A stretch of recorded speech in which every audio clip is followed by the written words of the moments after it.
So today we get to day 7. And I talked about how it starts and reads interesting. Because we've said that God is this all-powerful, omnipotent, unbelievably huge, impossible to believe creation that's hard to understand and hard to wrap our minds around. But then in Genesis 2, 1 through 3, we get this sentence. Thus the heavens and the earth, what's up there and what's down here, were completed in their vast array. And on the 7th day, God finished the work that he was doing.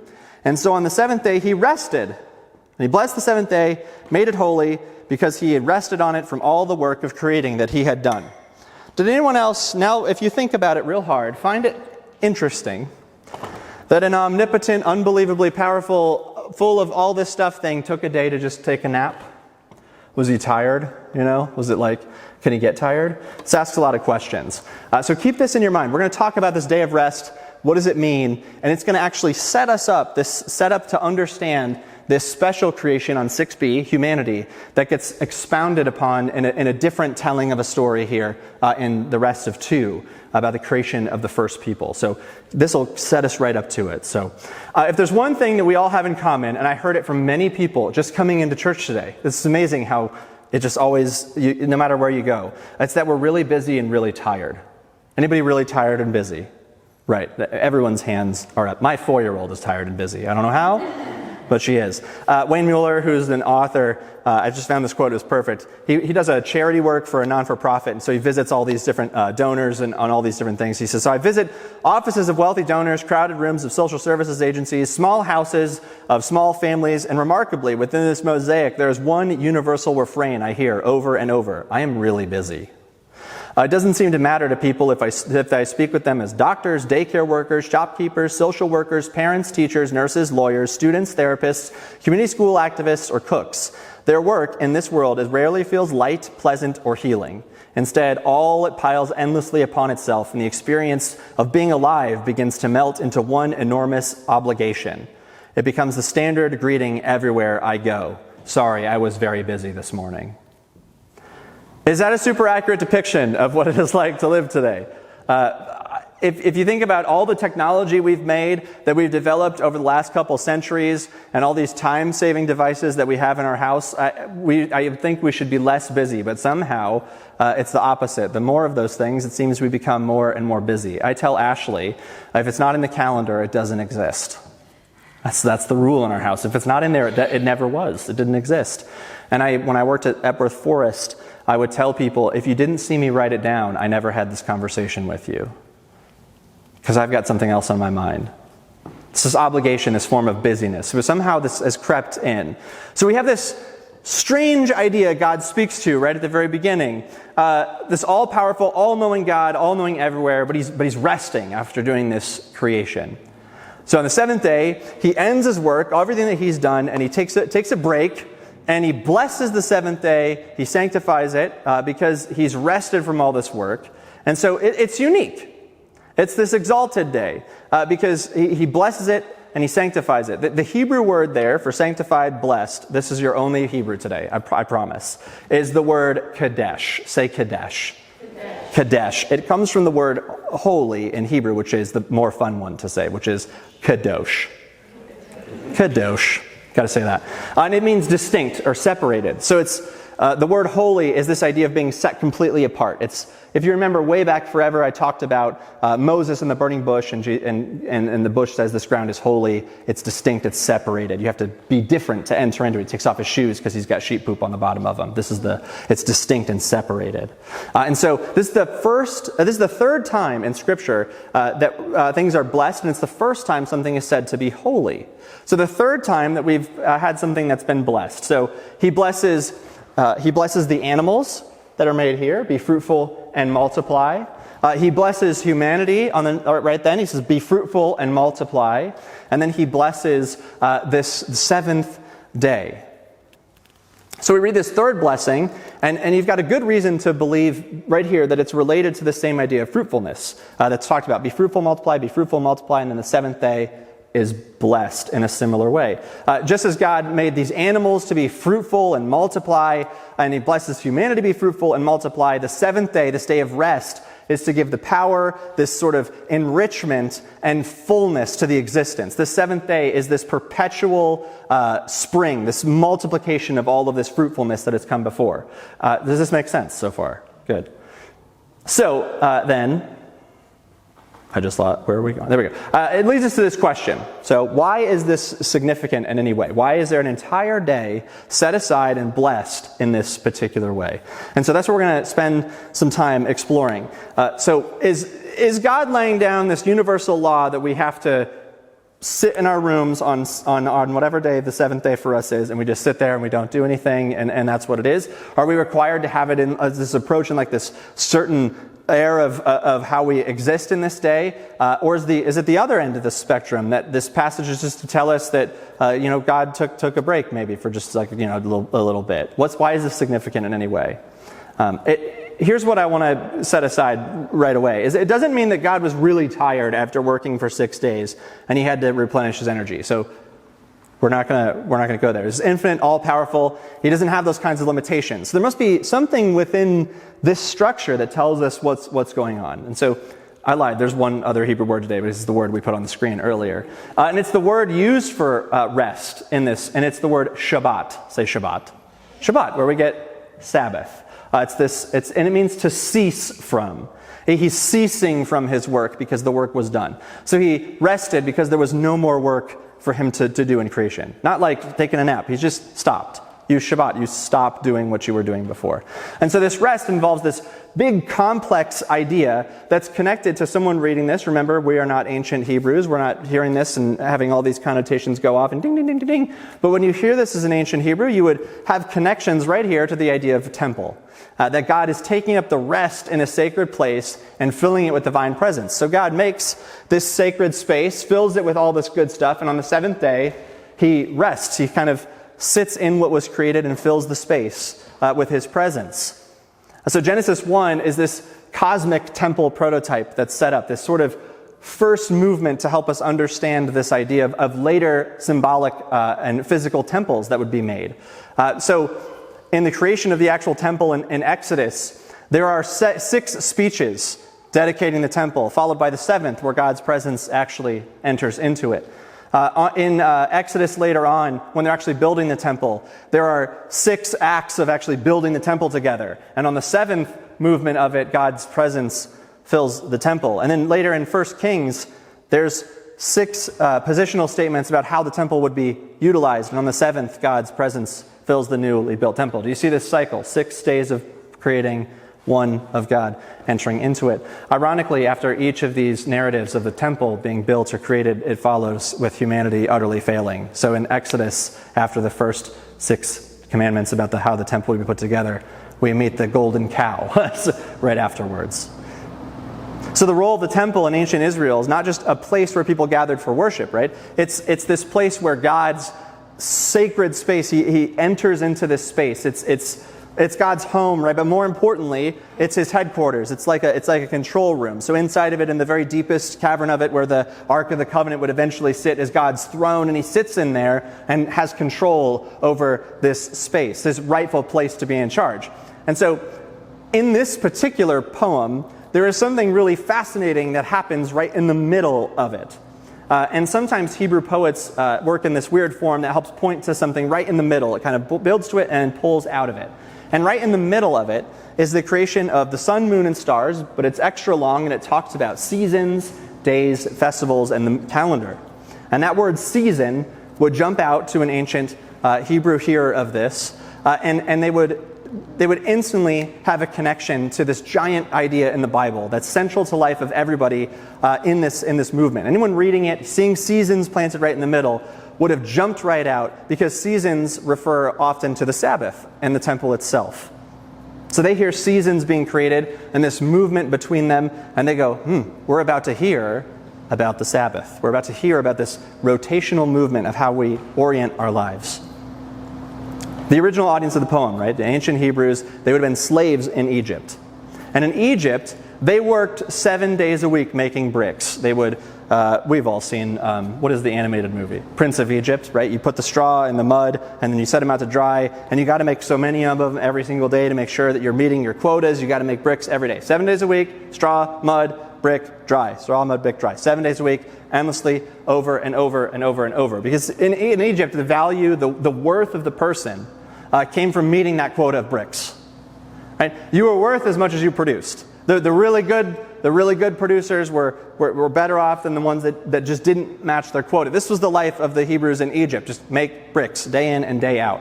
And of course, in the Exodus story, God rescues them from the life in Egypt, and now he's trying to teach them, hey, this is what it actually means to be a human. I'm going to teach you guys this. I'm going to teach you what it means to actually now be a human. You're not a machine. As much as sci-fi movies secretly want us all to think we're maybe a machine, deep down, we're not. You're not a machine. And in Egypt, your worth came from making bricks. That's what you produced. That's why you were worth something. But God, in this setup poem of creation, putting Sabbath in the middle, this rotational season, and this day of rest, is teaching them something else. That you're not a machine. Your value doesn't come from what you produce. Your value doesn't come from the bricks, but your value comes because you were rescued and redeemed by the one true God. This is what he's setting up. So what does God say to do every 7 days to these ancient Hebrew people he rescues out of Egypt? He says, go ahead, work 6 days, but on the seventh, you don't work. Rest, reflect, and pray. Like whatever feeds your soul, you take 1 day to remind yourself that you are not a brick-making machine. Take 1 day, you're not a brick-making machine. So seasons, right in the middle of this, is this reminder back to this instruction of the Sabbath. The need for a rhythm of creating and then followed by rest. In this culture at the time, way back, when these ancient Hebrews are walking around, there were several other creation stories that were going around. And the central creation story that's popular among the masses, when this idea amongst these Hebrews begins to emerge, is that the earth was created out of conflict. That this God was mad at this God, and so this God was jealous with this one, and then there was like a big-time wrestling match, and it was like a sky soap opera, and then there was a smackdown, and out of this conflict, somehow Earth was made. If you're an ancient Greek person, there's Uranus and Zeus, and at one point Uranus has a piece of him cut off. I'll leave the details out of it. And it falls into the ocean, and it creates another god, right? It's always out of bloodshed.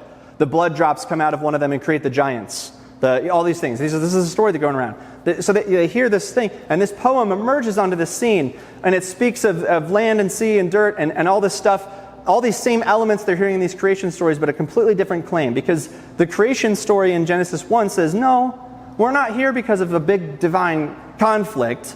We're here because a God that exists is so filled with joy and beauty and creativity that he couldn't help but make something with it. He couldn't help but make something. That it wasn't out of conflict. He starts creating things to complement himself. That God loves to make things so much, he just made stuff that loves making things. And so God makes stuff, and he says, okay, now you, be fruitful, multiply, go make stuff. Go be awesome. To you, humans, go make stuff. I knew my mic was getting shorter as I was singing. I knew it. Go make stuff. Go be fruitful. Be multiplicative. Go be creative. Go do these things. Share in the joy of all these things that I have done. There's no conflict here. The darkness didn't fight back. He just said, there's light, and bam, it happened. You with me? There's no divine conflict in this poem. Very different on the scene. So these people hear this, there's no conflict, and it jolts the world a little bit. I said I would get to this, and we're going to pull this thing all together with this rest. But there's this refrain that we've been talking about. And there was evening and there was morning, the blank day. Do you remember hearing this? And it's weird, isn't it? If I wanted you to describe a day, how would you describe a day? Like you would say, well, there was morning, and then there was evening, and that's the end of the day, right? But here we get, and there was evening, and then there was morning, and that's the end of the day. Does that seem strange to anybody? That's kind of weird, right, AJ? I would say approximately 24 hours. Approximately 24 hours. Good, perfect. There was evening and then morning. And so the Jewish Sabbath begins at sundown on Friday night. It goes through the night and into Sunday, and then it ends on that sunup on Saturday morning. You with me? Their day, their Sabbath, is from the evening to the morning. This is this constant swaying reminder through this poem of how your cycles, how your days flow through, that the Sabbath goes from this time to this time. This all through the poem, these constant pointing to this rotational season of Sabbath. So it goes from night to day, from darkness to light. I like to think of this as this sort of physical picture of the journey that all of us have been on, that we're moving from darkness to light, that we're moving from some sort of understanding in one way to a clearer understanding of another way, this sort of human journey from darkness to light over time. I like moving from ignorance to awareness, from error to truth. This sort of refrain back and forth, evening, morning, evening, morning, evening, morning. Basically, hey, wake up. It's so come, keep moving forward through this. So in the midst of this creation story, there's so much to do, there's so much to accomplish, there's so much to build, so much to administrate, so many emails to respond to, so many phone calls to return, so much to create, so much time to manage, to make sure that there's all this to do. This constant reminder to be careful that in all of your managing and ordering and creating, be careful in all of those that you don't become so consumed by this creative working process that you end up losing something, that you don't spend the time in rest, because in that process you lose something when you forget to do it. You're not a machine, you're not a brick maker, you're something else. Don't be a machine that's caught up in the things that you do to miss the joy and the wonder and the awe that being a human is in this world God had made. And so the seventh day portrays God as working to bring order and life out of chaos. The divine work culminates, and it begins the delegation to these human images that to rule and be fruitful in this land after this is over. And it's only after God delivers creation from the darkness, from these chaotic waters, that things are ordered and put into place. He appoints humans to it, that it's completed, and he rests from it. He sits into his creation to administer from inside of the temple. The Spirit fills into it, and he sends us out to continue this creative work. In all their vast array, by the seventh day, God finished his work, all that he had been doing, and so he rested from his work. He blessed the seventh day, made it holy, because he rested from all the work of creating that he had done. Is that different than the other days? How did all the other days end? There was evening, and there was morning, the end of that day. How does this one end? It doesn't say that, does it? Every time something's different, your brain should go boop, boop, boop, boop, boop, and start thinking, this must be something. The seventh day account doesn't end with this expected formula. There was evening, and there was morning the seventh day. We don't get this refrain. That's how the first six conclude. But this break from the pattern is this emphasizing of the uniqueness of the seventh day. And it opens this door to this big interpretation of, I'm not even going to bother with big words, but this interpretation of what the world is like. That literally, the sun has not set on the seventh day. It's still moving. Does this make sense? It never became the eighth day. The sun is not set on God's filling this space in this moment. Does this make sense? Unlike all the other previous days, the seventh day is just announced. There's no mention of evening or morning. There's no mention of a beginning or an end to it. And the suggestion here is that this primordial seventh day, this first seventh day where we hear about God's rest, exists in perpetuity. This sacred day that can't be limited by the common rest of the created order. That it's this perpetual seventh day. It's always there. Are you with me? So, what did God do on the eighth day? In the ideal creation, there isn't an eighth day. The sun never set on God's fullness entering into all of creation. In this view, every single day since then, God has been filled in the control room, right? This perfect created space from where he runs the cosmos that he set up. That this ongoing work of creation. If you think of Genesis 1 as an account of the material origins of God creating stuff, and we've got to figure out why didn't he talk about microbes and photons? Where are quarks? You with me? Then you have this strange thing where this day is end, it's over and done with. God made the physical universe, the cosmos now exists, and then that's all I get out of it. But if you look at Genesis 1 as this ancient account of the functional origins, it offers this much more faithful account to this depiction of God's creational rest as this ongoing day.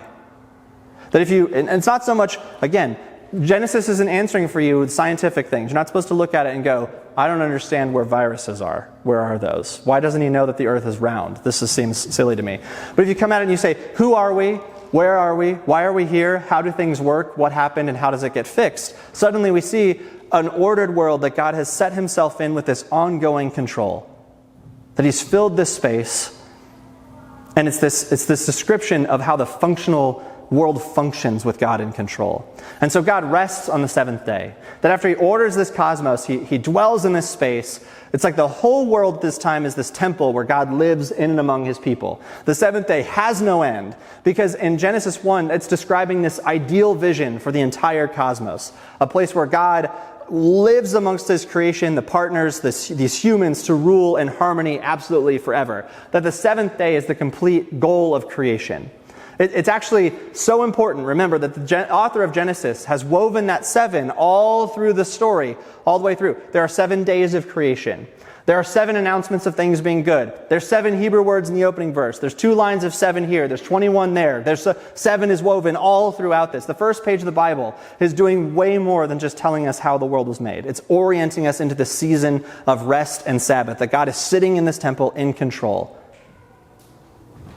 So Genesis 1 has been designed to show us God's purpose to share creation with his humans, so they can rest and rule in this cycle with him forever. And that the purpose of this rest is what this entire drama that the rest of the Bible unfolds is about.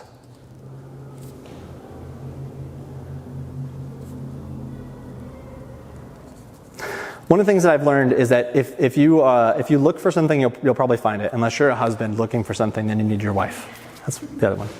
If you want to be cynical, there's plenty to be cynical about. Like if you want to be skeptical, there's plenty to be skeptical about. And if you're a pessimist, then there's plenty to be pessimistic about. If you look for it, you will find it. Okay? You can take a peek, right? You can take a peek at this really big, mysterious poem, these 7 days. You can look at it. You can look at light and how all these different strange things, how the universe isn't static, how there's hundreds and millions and billions of stars everywhere, and we've got this ball of water and land that's spinning around this giant flaming nuclear energy sun, and it's spinning this way and it's tilted in a certain way, and all this good stuff. You can look at all those things, the smallness, remember these weird quarks and they're strange in atoms. You can look at all these little odd things that have these personalities of their own. And you can look at all of it, and you can do a few things with it. You can say, look, this poem here doesn't address any. Look, this was made up by some people who didn't understand stuff.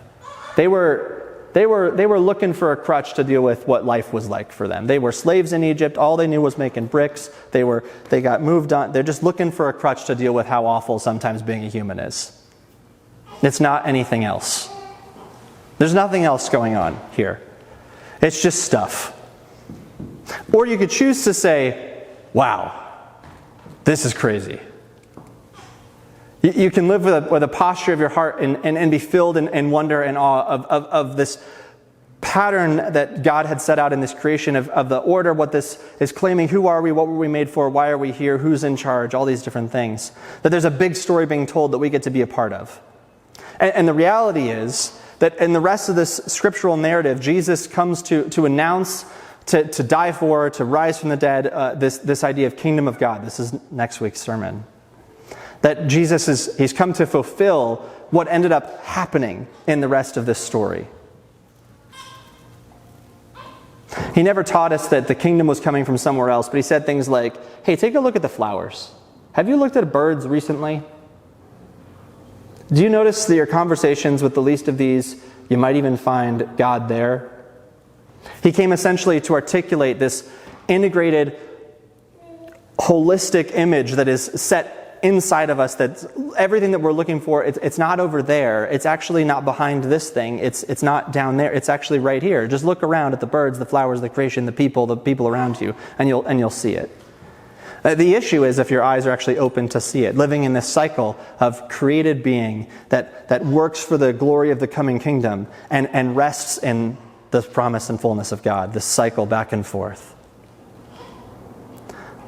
So, slow down. Slow down. Because you don't want to miss something. Right? Open the eyes of your heart to be enlightened. Be fully present in the here and the now. And continue to see the reality that God had set up in this perpetual seventh day. That everything around us serves a purpose, that it's been ordered and set up for us to be fruitful and to exist as beings here to create the coming kingdom. As you know, it would be really great if that is how this story ended, this perpetual seventh day, and God walks among everybody, and it's just great and perfect. But I think there's something we're going to see. We'll finally get to what's the problem. Why does it not look like this?